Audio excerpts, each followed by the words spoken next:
নমস্কার বন্ধুরা। এখন তো আবার কি বলতে হয় যেন, হ্যালো গাইস, এসে গেছি আজকে দুপুরের মেনু নিয়ে। আজকে আবার সেই ফ্রাইডে, আবার সেই নিরামিষ। আজকে মেনুতে আছে উচ্ছে কুমড়ো ভাজা। এটা দিয়ে আগে খেয়ে দেখি কেমন হচ্ছে। হ্যাঁ, ভালোই হচ্ছে।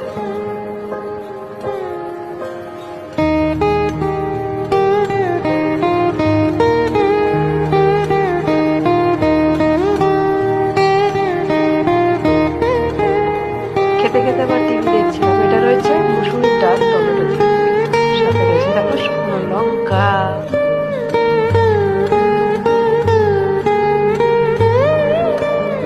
আর সাথে রয়েছে ঝিঙে আলু পোস্ত, তাতেও একটা লঙ্কা। একদিন শুধু লঙ্কারই তরকারি বানিয়ে খেয়ে দেখবো ভাবছি। ঠিক আছে।